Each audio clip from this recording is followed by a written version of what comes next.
किसके लिए? बोले अनन्य चेता सततम यो माम स्मरत नित्यशः, जो मेरा अनन्य चिंतन करता है, नित्य निरंतर चिंतन करता है, बस यही जीवन का लक्ष्य रहा है। गुरु कृपा से बच्चापन में ही गुरुदेव भगवान की बलिहारी यही बात डाल दी थी कि बच्चा निरंतर भजन करने से जो झांकी आती प्रभु, वो हमें शब्द याद है, झांकी आती, तब जानना चाहिए भजन, एक क्षण भी भजन न छूटे।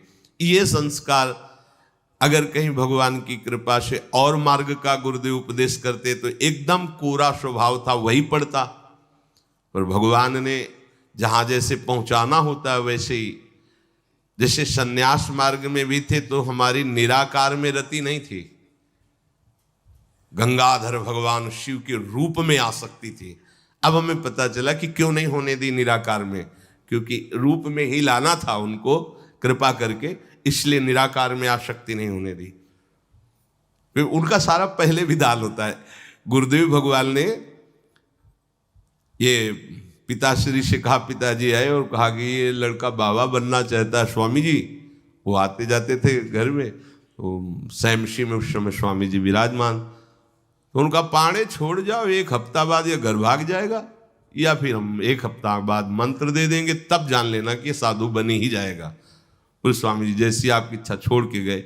एक हफ्ते जो है गुरुदेव भगवान ईंट ढोवाना, झाड़ू लगवाना, बड़े कार्य करवाना, और जैसे पेड़ा आदि आते सबको बांटते, हमें एक भी पेड़ा नहीं देते। शाम के एक बार भोजन की अनुमति पाल, 7 दिन तक चुपचाप शेष। फिर कहा अच्छा कल गंगा नहा के आ जाना, मंत्र दे देंगे। ठीक है, सुबह गए स्नान करके तो पंचाक्षरी मंत्र दिया, मंत्र दे के कुटिया में गए, फिर उठ के आए, बोले सुनो आओ एक बात कहनी। बैठे, बोले 12 मंत्र भी ले लो। तुम कहा जपेंगे कौन? बोले पहले तुम ये जपना, लेकिन ये रखे रहो, आगे काम आएगा। हमारी समझ में नहीं आ रहा था कि मतलब मंत्र 2 क्यों दे रहे हैं। ये पहले से भूमिका तैयार थी वृंदावन की, हमें पता नहीं था। 12 मंत्र भगवान श्री कृष्ण का, पंचाक्षरी मंत्र सबसे पहले दिया। बाद में पता चला कि ये बीज तो गुरुदेव ने ही पहले बो दिया था कि जिस मार्ग से घूम के जाना है। वो कह रहे थे कि बाद में तुम्हें पता चलेगा, वो बाल्यावस्था थी, मेरी मति गति वहां तक पहुंच नहीं रही थी। और जपे हम पहला ही, जपे पहला ही, बाद में जब भगवान शंकर ने इधर, तब हम मुझे समझ में आया कि बीज तो गुरुदेव भगवान ही अंदर से बो दिए थे पहले ही। ये कृपा गुरुदेव भगवान की हुई कि चित्त में बैठाल दिया कि निरंतर चिंतन करना यही संन्यास है, यही साधना है, यही भगवत प्राप्ति का स्वरूप है। गुरु कृपा से पूरे जीवन भर एक बात रहे कि हम कभी 1 सेकंड के लिए अपने आराध्य देव को ना भूले। पूरे जीवन भर इसकी चेष्टा गुरु कृपा से करते। अन्य सब बात थी साधन की, पर बात उसमें प्रधान ये थी कि भूले ना। जैसे हम गायत्री मंत्र भी जप रहे हैं नैष्ठिक ब्रह्मचर्य में, तो गुरु के द्वारा दिया हुआ पंचाक्षर मंत्र लिखा हुआ है, बार बार उसे देख रहे हैं, या अंदर से देख रहे हैं, गायत्री मंत्र चल रहा है। बड़ी कृपा रही है, मन को भागने के अवसर नहीं मिले। अनन्य चेता सततम, इसीलिए हम आपको फिर कह रहे हैं, बहुत जल्दी लाभ लेना है तो इसको डबल पटरी में फंसाओ। यह जो एक मन बहुत ठोर कर कह कर उसने सच उपायो, बहुत जगह नहीं लगता है कि एक प्रभु में लगाओ फिर संसार में, प्रभु में ही 2 जगह लगा दो। बड़ी चतुराई से फांसा जाता है। यदि मंत्र से भाग रहा हो और तुम्हें कहीं रूप का अभ्यास हो भगवत कृपा से, तो रूप में फंसाओ, चरणों से लेकर के मुकुट तक, मुकुट से लेकर चरणों तक इसको फंसाओ। पर यह कठिन बात है, रूप आना कोई साधारण बात थोड़ी। तो डबल नाम में फंसाओ। जैसे कल कहा था कि शरणागत मंत्र चल रहा, राधा लिखे है, राधा बार बार, और शरणागत मंत्र जा कहा जाएगा। तो जब गायत्री जी जब करते थे अनुष्ठान पुरस्चरण का, तो सामने पंचाक्षरी मंत्र लिखा हुआ है और गायत्री मंत्र चल रहा है। अगर हम जरा सा भी चूकेंगे तो या तो मंत्र छूटेगा और या तो वो दृश्य छूटेगा। बिल्कुल मन को कोई जगह नहीं रखते थे, कोई जगह नहीं रखते। अनन्य चेता, ये बहुत बड़ी सिद्धि, बहुत बड़ा लाभ है कि अन्य कुछ स्मरण ना आवे। इसका अभ्यास आप कर लीजिए, फिर नशा तो ये चढ़ा देगा। ऐसा नशा चढ़ता है, ऐसा लगता है जैसे खोपड़ी घूम रही हो और उसके साथ मंत्र घूम रहा हो। ये ऐसे करो तो पका जैसा दर्द होने लगता है, एक एक नस नाड़ी मंत्राकार। न भोजन की इच्छा है, न किसी के देखने की इच्छा है, इच्छा रहित केवल मंत्र चल रहा है। तदाकार वृत्ति, मंत्राकार वृत्ति। अब इतनी प्रपंच की वृत्तियां फैलाए हो, इतना बहिर्मुख हो, कैसे बात समझोगे अंतर की। अनन्य चेत, भगवान कह रहे मैं सुलभ हूं, सुलभ हूं। काशी में प्रतिदिन ये होता, आज महादेव जी साक्षात आएंगे, सुबह से तैयारी हो जाती थी, आज महादेव जी आएंगे। घाट में ही रहते थे, पंडों की छतरी के नीचे तपती हुई धूप, तो घाट में धूप ऐसे ज्वाला सी लगती थी, और छोटी सी छतरी, उसी के नीचे दोपहर रात्रि वहीं 2 बजे तक तो तपती थी फर्श, और 2 बजे के बाद स्नान करके महादेव जी विश्वनाथ जी पहुंच गए। बस रोज आज मिलेंगे, आज तो निश्चित मिलेंगे। एक दिन इतना आनंद था कि आज तो बस आ ही रहे हैं, ऐसा आ ही रहे हैं। जैसी भावना करोगे, जा पर जाकर सत्य सने हो, सो तो ही मिले न कुछ संदेह हो। भयंकर जटाओं का बोझा ऐसे, इतना बड़ा हाथ में त्रिशूल लिए, देखा दोपहर में नग्न पैर से आ गए। अब अपने जो जहां पागल हुए उसको दिखाई दे, साष्टांग दंडवत ऐसे, मौन, कुछ बोले नहीं उससे। हम तो बस वैसे स्तब्ध, जैसे कोई जड़वत। बाद में विचार आया इसका मतलब क्या था। मैं ही मैं हूं, दूसरा कोई नहीं है। अलग से देख ली की भावना मत करो, कण कण में मैं विराजमान हूं।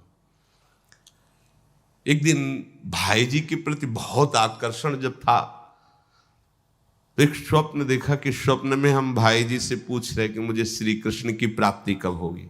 इसके बाद की बात, भाई जी ने ऐसे चश्मा करके ऐसे देखा, राधा बाबा बगल में बैठे, और कहा जब श्री कृष्ण बन जाओगे तब श्री कृष्ण की प्राप्ति होगी।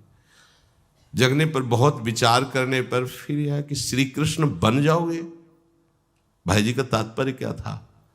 तब समझ में आ गया, मन कृष्णाकार, बुद्धि कृष्णाकार, चित्त कृष्णाकार, अहम कृष्णाकार, तब कृष्ण साक्षात्कार हो गया।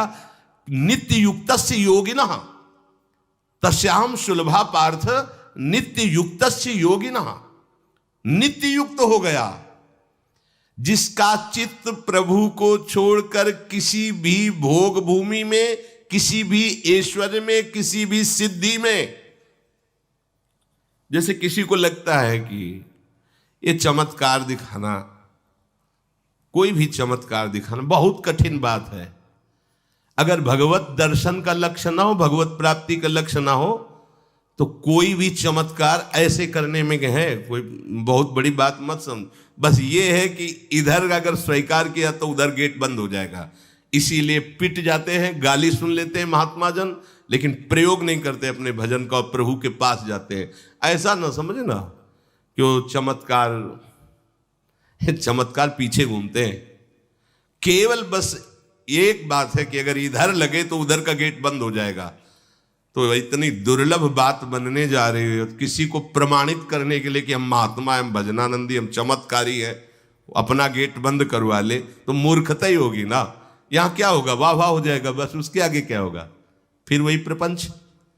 तो ये जो ब्रज के महात्मा है, जो भगवत प्रेमी महात्मा है, जो भगवत प्राप्त करने वाले हैं, इनके अंदर चमत्कार के बाप की सृष्टि होती है। ये चमत्कार बहुत ऊपर होते हैं। ये नहीं सोचना चाहिए कि इनमें भजन होता तो उसने 2 थप्पड़ मारे भस्म कर देते। भजन का जानते हो, भजनानंदी का 2 थप्पड़ मारा है, तुम्हें निश्चित भगवान की प्राप्ति हो, तुम्हारा कभी अमंगल न हो, भगवान तुम्हारे परिवार को भी सुखी रहे और तुम आजीवन स्वस्थ रहकर पवित्र बुद्धि के द्वारा भगवान को प्राप्त। ये महात्माओं का बल होता है। महात्माओं के बल थोड़ी होता है किसी ने गाली दिया, मार दिया, जा भस्म हो जा। ये भस्मासुर थोड़ी होते हैं महात्मा, है भाई भस्म कर दिया, नष्ट नहीं, साधुते हो न कारज, तब भगवान उनके अधीन होते हैं। ये चमत्कार, ये न सोचो कि भजन करते होते तो फिर चमत्कार, या ये गाड़ी घोड़ा रुपया पैसा चमत्कार, ये पापियों के पास भी है।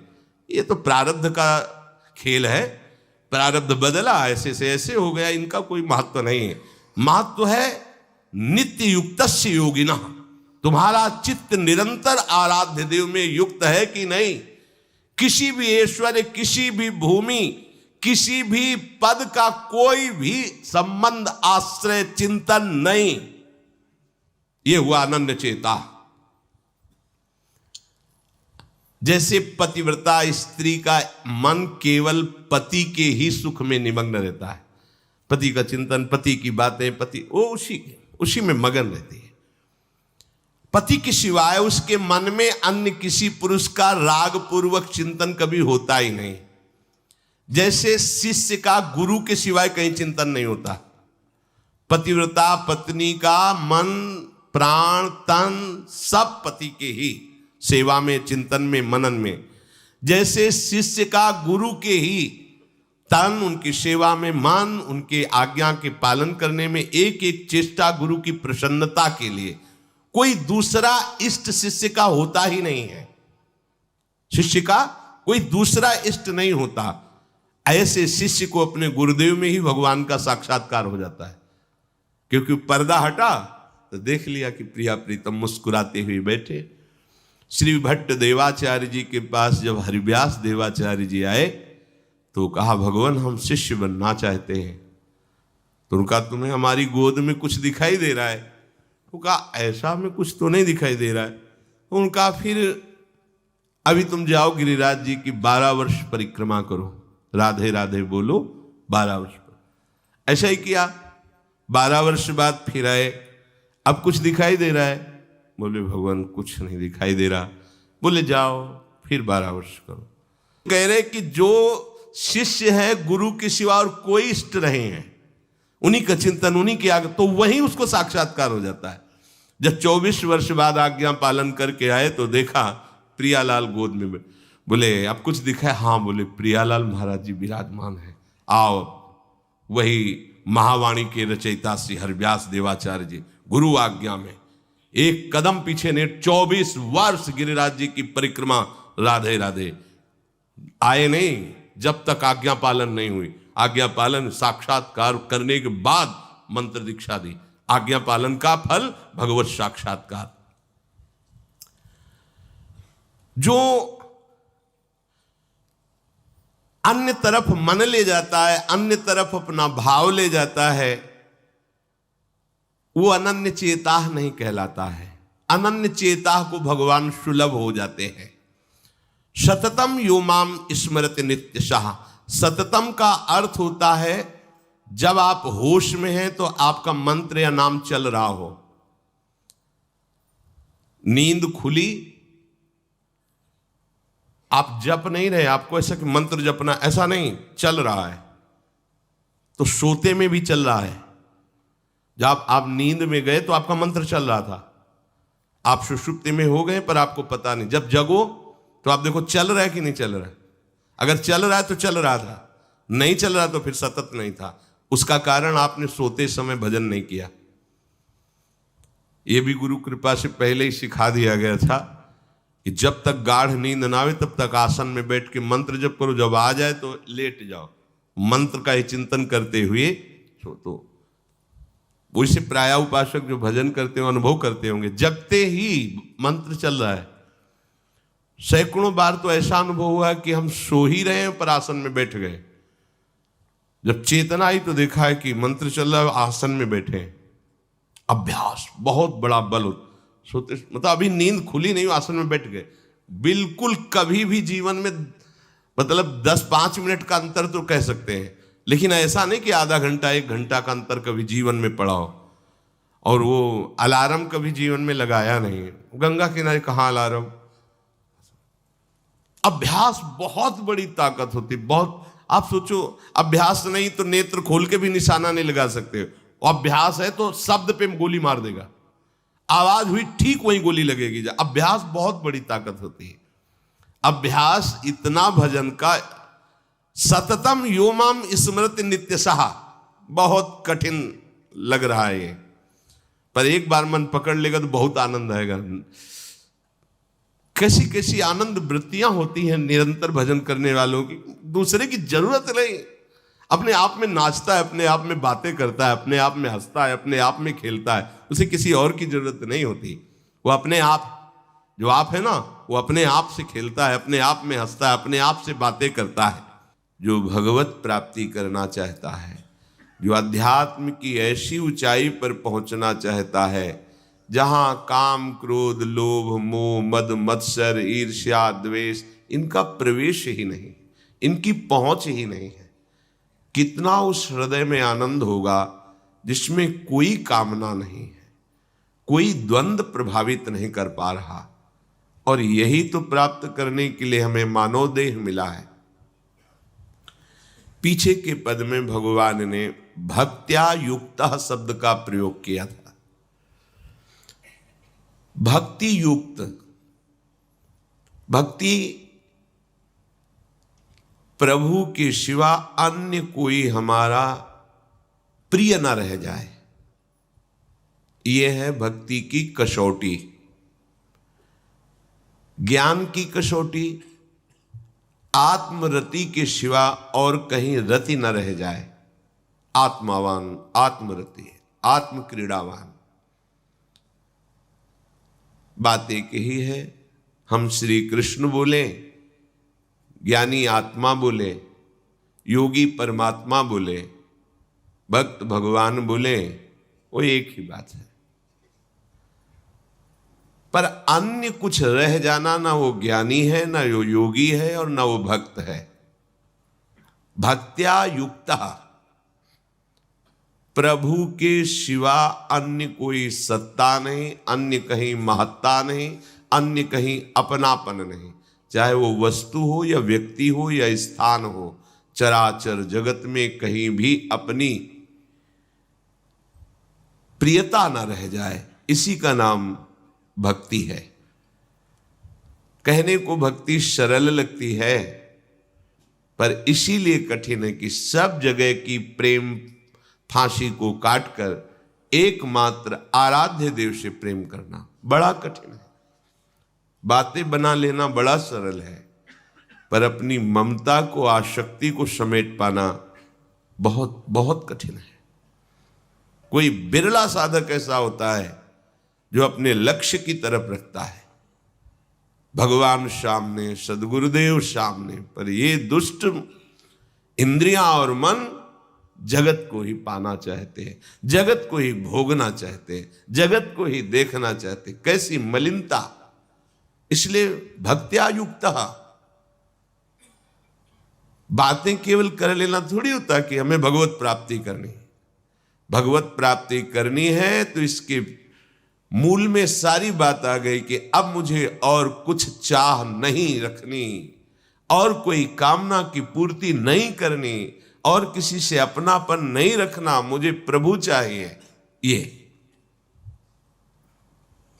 सावधान हो जाइए, आप एकांत में भी भगवान के सामने हैं, आपको हमारे श्यामा श्याम देख रहे हैं। ऐसी भावना से हर समय सजग रहोगे तो पापाचरण बंद हो जाएंगे। पापाचरण बंद होते ही हृदय प्रभु की तरफ भाग पड़ेगा। प्रभु की तरफ भागना क्या है? प्रतिक्षण उनका गाढ़ चिंतन। फिर किसी सुख की तुम्हें आकांक्षा नहीं करनी पड़ेगी, किसी सुख का तुम्हें अभाव नहीं लगेगा। इह परलोक सकल सुख पावत, मेरी सो भैया कृष्ण गुण संचु।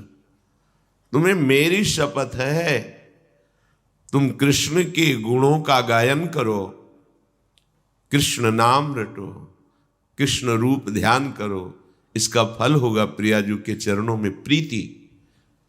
जिसका गोरे चरणारविंद से संबंध है, इह परलोक किसी भी सुख की चाह ही नहीं रह जाती।